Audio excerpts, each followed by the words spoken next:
Hello and welcome to the Nebula Racing League highlights from Circuit de Monaco in Monte Carlo. This is round 3 of the championship, 45 laps, and the tyre compounds available are the soft and super soft tyres.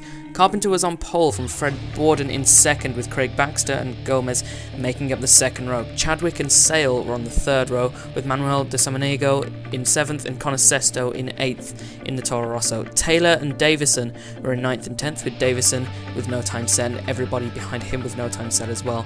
And those people behind him were Tom Martinez in the Mercedes, Sesme Banatsky in the Marussia, Knighton in the other Mercedes, Adolphson in the McLaren, and Shepard bringing up the rear of the field in the Williams, with some drivers electing to start from the pit lane.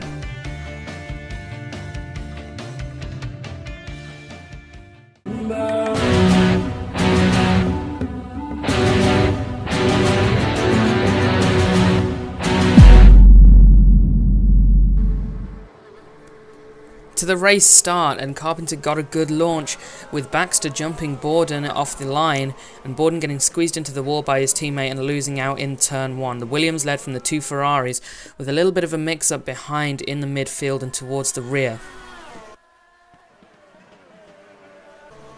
Coming down into the Mirabeau corner, Baxter had a good run on Carpenter. Carpenter went to the inside on the defensive line, and a slight bit of contact was made, which allowed Baxter to creep through on the inside and also Borden to have a look into the Lowe's hairpin, but Carpenter stuck to his outside line and managed to retain second place. The rest of the drivers that elected to start from the pit lane set off after everybody had gone through sector 1, with the McLaren of Adolphson leading the way through turn 1 out of the pit lane. With both the Toro Rosso of Sesto and the Williams of Shepard caught out into turn 1, Knighton made contact with Shepard, damaging both cars as well as the Toro Rosso in front. The field eventually filtered through lap 1 in the following order. Baxter led from Carpenter, from Borden, from Gomez, from Sale, closely followed by Chadwick in the Force India, Sesto in the Toro Rosso, then Samaniego in the other Lotus, and Shepard in the other Williams, Knighton in the Mercedes following closely behind him on the soft tyres, and then the pit lane starters behind him. Banatsky had retired following race-ending contact on lap 1, and Manuel de Samaniego had an incident through swimming pool and lost his front wing, forcing him to pit at the end of the opening lap. Knighton also pitted at the end of the opening lap, but this was a strategic call to get him off the soft tyres and onto the super softs, which he was a lot more comfortable with. This also got him into clear air, where he had no distractions, fresh tyres, and could set some blistering lap times. The Williams of Shepard was struggling after the opening lap contact, and the diffuser damage caused at turn 1 was giving him nothing but problems as he spun into Rascas and lost a lot of time getting the car pointed in the right direction again. The Williams had now lost a lot of time, dropping into the clutches of Taylor, and he was now a long time off the lead, which was not the race he was hoping for. But it all came to an end for Shepard one lap later, as when coming through the swimming pool he hit the inside wall, clattering himself off multiple barriers, as well as the Sauber of Taylor, causing both cars considerable damage. The two Mercedes came through the crash site, with Martinez also clipping the stricken Williams, and with the two Mercedes also having to navigate the destroyed Sauber coming into the pit lane. Scott Davison was having a lonely race, but that all changed on lap 3 when he lost it out of the final corner, clattering into the barriers and losing his front wing, having to complete an entire lap without it. Craig Baxter now had a comfortable 5-second gap to Sam Carpenter, but lapping the McLaren of Mikael Adolphson, there was a misunderstanding between the two and they collided coming into Mirabeau, giving them both considerable damage, the most noticeable a huge dent in the side of the Ferrari's side pod.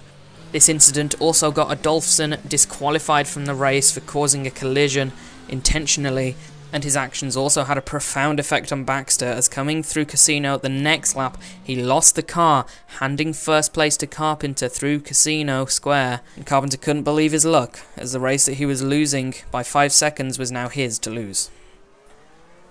Baxter was still in second place, albeit with a stricken side pod, with the battle for third place behind him really hotting up between Borden, Gomez and Chadwick, all really wanting that final podium position. Sale was in a comfortable 6th place until he lost it coming out of Casino Square, crunching his front wing into the barriers and having to complete almost an entire lap with no front wing. Knighton swiftly followed him, overtaking him that lap and moving up into 6th place, which was almost unimaginable from the start that he had. To the first round of pit stops, which Baxter decided to start early due to his earlier incident, also wanting to possibly jump Carpenter in the pits on fresh tyres, despite the damage that he'd sustained to his side pod with the incident with the McLaren. Carpenter responded to this pit stop threat and pitted 2 laps later, making sure to stay in the lead of the race and hoping not to lose too much time after Baxter got the jump on him with fresh tyres. This meant that Chadwick inherited the lead of the race in the Force India, albeit temporarily, but he was set to keep that position for quite a few laps to come as he was on a different strategy starting on the soft tyres. Carpenter came out of the pits in second place ahead of Baxter, but the lead was all but diminished as Baxter had really made use of those fresh tyres.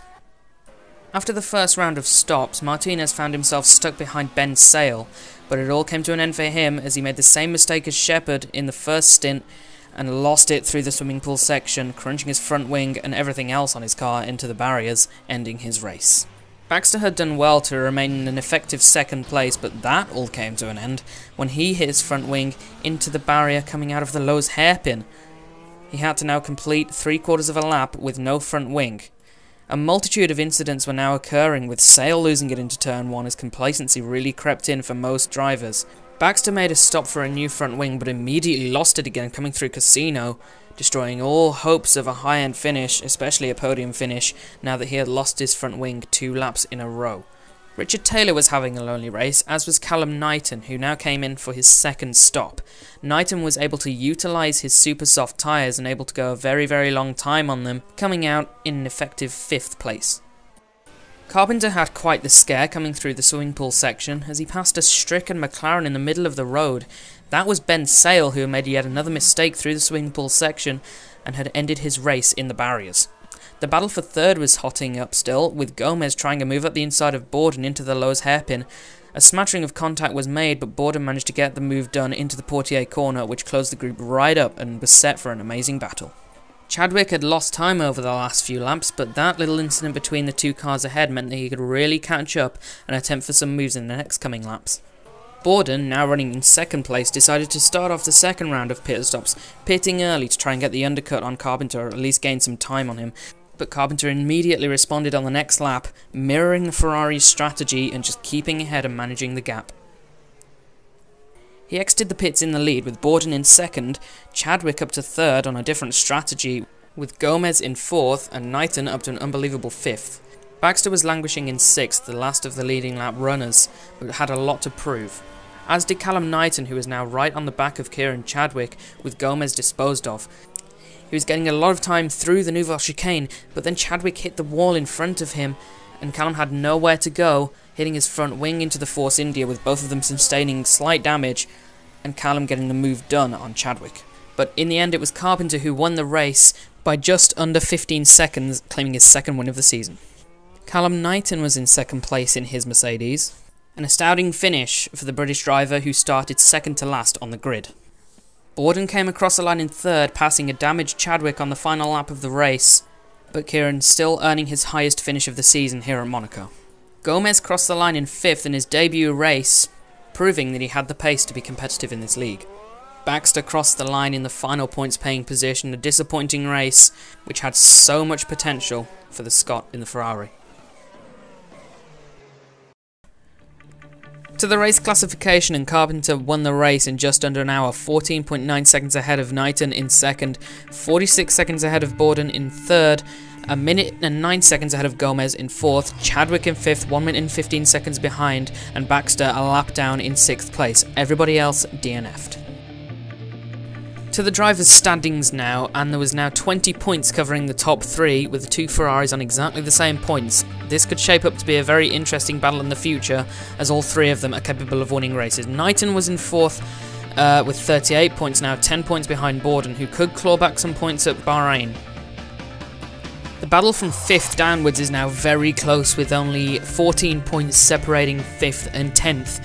Chadwick on 20 points and Sale on 6. Anybody could get a top 5 in this championship, or even going into the next race.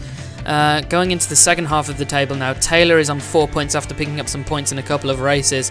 Davison in 12th on 2 points, and everybody else with 0 points. Join us on the 13th of June for the Bahrain GP, where all the drivers will be looking to perform.